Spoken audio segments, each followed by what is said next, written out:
प्यारी सासंग जियो, साईं मस्ताना जी महाराज जिन्होंने ये सच्चा सौदा लोगों को करना सिखाया, सच्चा सौदा बनाया और ऐसे ऐसे वचन सच्चे सौदे के लिए हुए कि जो इन वचनों को मानेगा उसे अंदर बाहर कोई कमी कभी भी नहीं रहेगी। और बिल्कुल सच हो रहा है, मालिक कोई कमी किसी भी तरह की अंदर बाहर उन्हें नहीं छोड़ते। आज देखने में आ रहा है उनकी एक वचन कि भाई देखना बड़ी इधर सासंगत ही सासंगत होगी।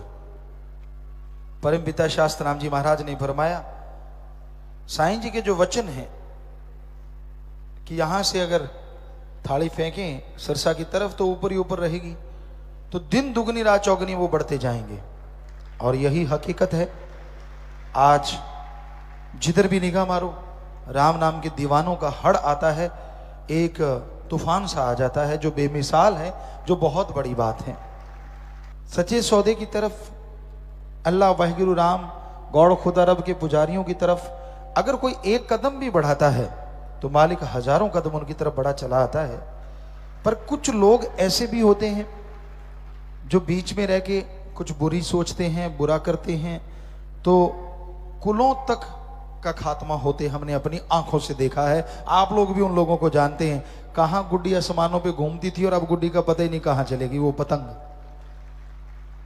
जिन्होंने ऐसा किया, और आज भी कुछ लोगों का शायद ऐसा ही कुछ नजरिया होगा शायद, कि जो बुरा सोचते हैं। हम कभी किसी धर्म के खिलाफ 1948 से लेके आज तक बोले हो, हम अभी सत्संग बंद कर देंगे, इससे बड़ा गारंटी हम देते ही नहीं। किसी आदमी के खिलाफ हम कुछ गलत बोले हो, हम अभी गारंटी देते हैं। हाँ, लोग क्या बना देते हैं वो एक अलग बात है। आप सोच रहे होंगे गुरुजी आपने अभी बोला है कि जो राम नाम के बुरा कर रहे हैं उनका खात्मा हो जाता है। नहीं, ये हमने वो बताया है जो धर्मों में लिखा हुआ है। पर निंदा 100 गौ घात समाना, हमारी पवित्र रामायण में लिखा हुआ है, गौ घात समाना। और सिख धर्म में लिखा है, निंदा भली किसी की नाही, मन मुख मुग्ध करन, मुंह काले तिन निंदका, नरके को और पवन। अब किसी भी धर्म को उठा लें, इस्लाम धर्म में लिखा है, जो फालतू की बहसबाजी करेंगे, दूसरों की चर्चा में ही सारा टाइम लगा दिया करेंगे, एक दिन उनकी हालत खस्ता होगी और अल्लाह ताला की दरगाह से उन्हें दरकार दिया जाएगा, उनको नहीं जाने दिया जाएगा। ईसाई धर्म को देख लो, उसमें भी साफ लिखा है कि जो फजूल की बहसबाजी, किसी को बुरा कहने में अपना समय बर्बाद करते हैं, वो उतना ही गॉड से दूर होते हैं और यहां हमेशा दुखी रहते हैं। हमने तो उन वचनों को रिपीट किया है जो संत महापुरुषों के लिखे हुए हैं, कि जो लोग मालिक के प्यारों का बुरा करते हैं, मालिक की बुराई में चलते हैं, तो उनका हाल हमेशा बुरा होता है। एक सच्ची घटना, बात पे बात आ गई, आपको सुना देते हैं कि एक बार एक फकीर जो मालिक से बहुत मोहब्बत करता था, बहुत प्यार करता था, वो फकीर, वो संत हमेशा मालिक की उपमा करता था। वो जंगलात से शुरू होता तो पेड़ पौधों की उपमा करता। वाह मालिक, वाह प्रभु, वाह ईश्वर, क्या गजब किया है तूने। अरे एक पेड़ से दूसरे पेड़ का डिजाइन ही नहीं मिलता, अजी एक पेड़ से दूसरे पेड़ की खुशबू नहीं मिलती। वाह मेरे कलाकार मौला, वाह मेरे कारीगर मौला, क्या कमाल किया है तूने। वो यूं कहता हुआ हर चीज की उपमा कर रहा था। शहर में एंटर हुआ, देखा वाह बिल्डिंग गजब बना रखी है भाई, क्या सुंदर बना रखी है। हे मालिक, तेरे आदमी ने क्या क्या कर रखा है।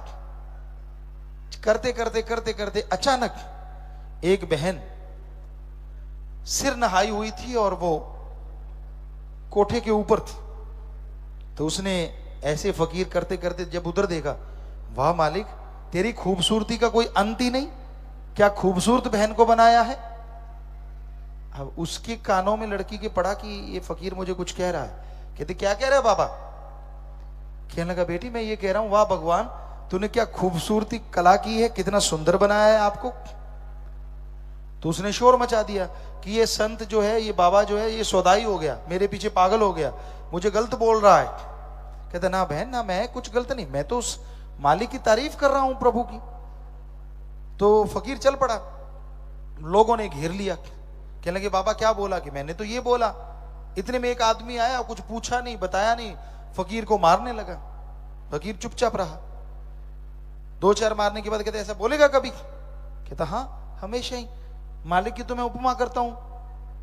तू है कौन जो मुझे मारने लगा? कहने लगा मैं उस लड़की का मालिक हूं। कहने लगा अच्छा, इसलिए मुझे मारने आया? कहता हाँ। संत मुस्कुराए, चुप रहे। तो वो मार के वापिस जाने लगा। सीढ़ियां चढ़ता गया, चढ़ता गया, चढ़ता गया। लास्ट सीढ़ी पे पैर फिसला और लुढ़कता लुढ़कता नीचे आया, गर्दन टूट गई, मर गया। वो औरत आई, भागी, शोर मचा दिया, रोने लगी, हाय तौबा, ये हो गया, वो हो गया, मुझे ये कर दिया, इस फकीर ने कोई जादू किया है। सारे लोग खड़े हैं, सबने देखा है, संतों ने तो कुछ कहा ही नहीं। वो मार के संतों को गया है, संत तो चुप रहे, मुस्कुराए बस। तो कहने लगी इसने किया है? कहने लगा वो कौन था? कहते मेरा मालिक था।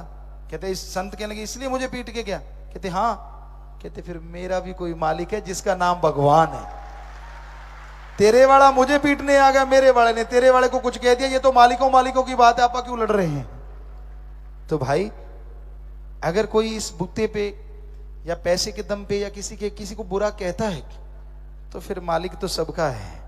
जिसका कोई मालिक यार है वो मालिक से फरियाद करता है। तो आप सब जानते हैं कभी किसी का बुरा नहीं करना चाहिए। यहां हमारा कहने का मतलब जितना हो सके सबका भला करो, नहीं भला कर सकते तो कम से कम किसी का बुरा कभी भी मत करो, क्योंकि भगवान अल्लाह, राम, ईश्वर, गॉड, खुदा सबको देख रहा है। हाँ, सच के मार्ग पे दृढ़ यकीन से, दृढ़ता से चलते जाओ, ताकि सच के राह पे चलते हुए आपको अंदर बाहर किसी भी तरह की कोई कमी कभी भी ना आए। तो दृढ़ यकीन के साथ प्रभु ईश्वर की भक्ति इबादत में जो चला करते हैं उनके अंतःकरण की सफाई होती है। और जैसे हम जिस तरह से शीशे को साफ करते हैं, दर्पण को साफ करते हैं, तो उसमें से चेहरा नजर आने लगता है साफ साफ। अगर धुंध हो तो उसको साफ कर दो, चेहरा नजर आता है। उसी तरह राम नाम से दिलो दिमाग रूपी शीशा साफ हो जाता है और भगवान के दर्शन होने शुरू हो जाते हैं। सिर्फ दिखावे से, सिर्फ झूठी मान बढ़ाई से, सिर्फ पहनावे से प्रभु खुश हो जाए ऐसा हो ही नहीं सकता, ना कभी हुआ है। उसको पाने के लिए अंदर एक भावना होना चाहिए, एक शुद्ध भावना, श्रद्धा, दृढ़ यकीन होना चाहिए।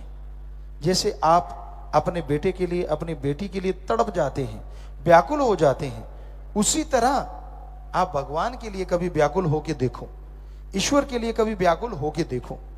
ऐसी श्रद्धा, ऐसी भावना, जैसे आपका कोई बहुत प्यारा रिश्तेदार बेटा या परिवार से दूर रहता है, मालिक ना करे वो एक्सीडेंट हो जाता है उधर उस इलाके में, आपको खबर नहीं मिलती, बेख्तियार आपकी आंखों से आंसू निकलते हैं, आप रोने लगते हैं जार जार, यार पता नहीं उसका क्या हुआ, पता नहीं वो बचा है या मर गया या क्या हुआ, पता नहीं, रोते जाते हैं, रोते जाते हैं। ये भावना, ये श्रद्धा जो आपकी अपने बच्चे के लिए रुपए में 100 पैसा है, ऐसी ही श्रद्धा, ऐसी ही भावना भगवान के लिए आप रुपए में 10 पैसे बना लो, हम गारंटी देते हैं भगवान आपके सामने आके खड़े हो जाएंगे। पर ऐसी श्रद्धा होनी चाहिए, ऐसी भावना होनी चाहिए, क्योंकि भगवान से मुझे बेटा दे दे, मुझे धन दे दे, मेरा बिजनेस करवा दे, मेरा फलां कर दे, मेरा ये कर दे, तो सबको ही कहता है। कोई रो के ये कहे भगवान मुझे तो तू चाहिए और कुछ नहीं चाहिए। यकीन मानो ऐसा वैराग्य, ऐसा तड़प, ऐसे तरीके रास्ते के घोड़े पे जो सवार होते हैं वो पल में मालिक के दर्श दीदार करने लग जाया करते हैं। खुश्क नवाजे, खुश्क भक्ति इबादत आप सुबह शाम करते ही करते हैं, लेकिन किया एक मजबूरी समझ के, किया एक नियम समझ के, किया यार लोग देख रहे हैं, किया यार मेरा धर्म कहता है। चलो किसी भी रूप में आप सुबह शाम मालिक को याद करते हैं, वो तो आप एक नियमानुसार कर रहे हैं, उसका फल है। पर कहां आपके अंदर एक लगन लगी हो, कहां आपके अंदर एक तड़प हो, एक व्याकुलता हो, यार मैंने मालिक को याद करना है, कब टाइम आएगा, और उस टाइम में वैराग्य अपने आप बह जाए, ईश्वर की याद में बहे आंसू हीरे जवाहरात से बढ़ के काम कर जाते हैं और जन्मों जन्मों के पाप कर्म धो डालते हैं। पर उसकी याद में कोई कोई रोता है। हर किसी को अपनी पड़ी है, मुझे ये चाहिए, मुझे वो चाहिए, मेरा ये सही नहीं, मेरा वो सही नहीं। कोई मालिक की तड़प में रोए, कोई मालिक की याद में। और रोना आसान नहीं होता। हाँ, ग्लिसरीन डाल के तो कलाकार रो लेते हैं। अब तो हमने नजदीक से देख लिया है, क्योंकि एक्टिंग हो रही थी हमारे साथ। वो कह रहे थे, गुरुजी आप कैसे ऐसे भावना पैदा कर लेते हो? हमने कहा हमारी है ही भावना और है ही नहीं कुछ। कहते नहीं, हमें तो ग्लिसरीन चाहिए, 2 बूंदे डाले, टपक टपक आंसू टपकते हैं। सो वो तो कोई भी कर सकता है, लेकिन ईश्वर के लिए एक भावना से, एक तड़प से, एक व्याकुलता से रोना, और उसी को याद करके। ये नहीं आप भक्ति कर रहे हो, आपके पिताजी गुजर गए हैं, आप उसको याद कर करके रो रहे हो कि मेरा काउंट हो जाएगा भगवान में। नहीं, ऐसे नहीं होगा। ऐसा होता है कई लोगों को, ईश्वर की याद में बैठे हैं और याद उसको करेंगे जो अपना प्यारा है, और आंसू आगे कहता देखा आगे ना आंसू। नहीं, ऐसे नहीं, ये तो एक दिखावा है, ये तो एक ढोंग है। उसकी याद में, प्रभु की याद में आंसू अपने आप बह चलते हैं, वो मालिक से जल्दी मिलाते हैं, और उसके बदले में अंदर बाहर से आपकी झोलियां माला माल हो जाती हैं। तो नाम जिसे मिल जाता है वो भाग्यशाली जीव होता है। जिस तरह कीचड़ में कमल खिल जाता है, उसी तरह इस घोर कलयुग में परमपिता परमात्मा का नाम लेने से कीचड़ में, त्रिलोकी के चक्कर में फंसी हुई जीवात्मा भी कमल की तरह खिल जाया करती है। इसलिए जिसको नाम मिला है उनको चाहिए कि उसका सुमरन करें। बेइंतहा खुशियां हैं, बेइंतहा लज्जतें हैं, बहुत ही ताकत है, बहुत ही शक्ति है परमपिता परमात्मा के नाम में।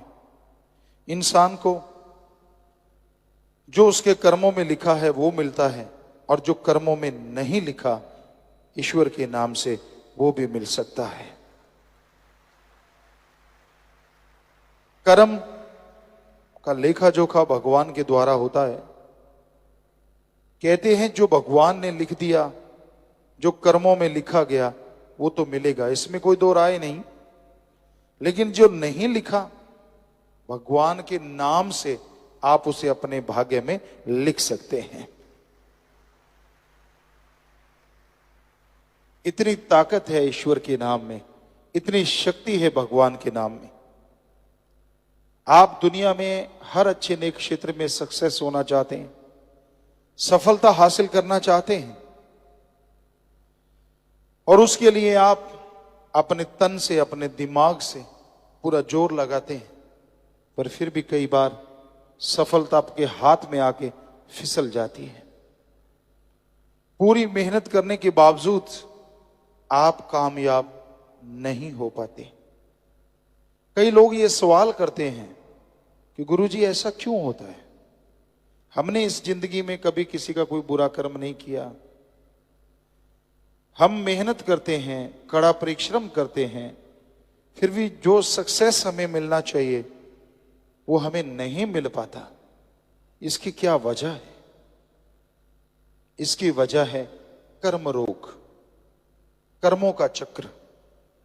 इस जन्म में आपने कोई बुरा कर्म नहीं किया, बहुत ही अच्छी बात, लेकिन 84 लाख शरीरों का अगर एक एक बुरा कर्म भी माने तो 84 लाख बुरे कर्म हैं आपके साथ। और जब तक उन बुरे कर्मों को खत्म नहीं किया जाएगा, सब कुछ होते हुए भी आप कंगाल रहते हैं। कैसे खत्म होते हैं? कैसे खत्म होता है ये कर्मों का दायरा? ईश्वर की भक्ति से, प्रभु के नाम के सुमरन से जन्मों जन्मों के पाप कर्म खत्म होने लगते हैं। और जल्दी खत्म करना चाहो तो सेवा करो। सेवा अति उत्तम धंधा है। सच्चे दिल से, भावना से अगर कोई सेवा करता है, पीर फकीर जो वचन कहते हैं उनको मान के अगर कोई सेवा करता है, तो यकीनन जन्मों जन्मों के पाप कर्म बहुत जल्दी कटने शुरू हो जाते हैं। इंसान सोचता है पता नहीं कितने के पाप कर्म पड़े हैं, पता तो चलता नहीं। पता चलेगा तो हो सकता है आप दबी जाएं। अगर आपको मालूम पड़ जाए कि आपके तो करोड़ों पाप कर्म पड़े हैं, तो हो सकता है दिमाग रूपी पुर्जा हिल जाए। हो सकता है आप भगवान से मुंह फेर ले, और हो सकता है आप और गुनाहों के दलदल में धंस जाएं। इसलिए आप ये ध्यान मत दो पाप कर्म हैं कितने, आप ये ध्यान दो आप पुण्य कर्म कितने करते हो। आप ये ध्यान मत दो कि आप नेगेटिव होते जा रहे हैं, आप ये ध्यान दो कि सुमरन के द्वारा पॉजिटिव होना है। जरा सी सक्सेस नहीं मिलती, आप डगमगा जाते हैं। थोड़ी सी नाकामयाबी मिलती है, आप घबरा जाते हैं। अरे पता नहीं कौन सा भयानक कर्म आपका कट गया। सुमरण कीजिए, हिम्मत से आगे बढ़ते जाइए। कभी नेगेटिव ना सोचो और नेगेटिव हो भी ना। इंसान के दिलो दिमाग में दो विचार चलते हैं, पॉजिटिव और नेगेटिव। हमेशा से कोई आदमी विचार शून्य नहीं होता। जब शून्य समाधि में जाता है, मालिक के नूरी स्वरूप के दर्शन होते हैं, तब दुनियादारी के पॉजिटिव नेगेटिव विचारों से आदमी शून्य होता है। सिर्फ और सिर्फ परमपिता परमात्मा का रहमो करम बरस रहा होता है, वो उसे पा रहा होता है, खुशियां मना रहा होता है। अदरवाइज दिमाग कभी विचार शून्य नहीं होता।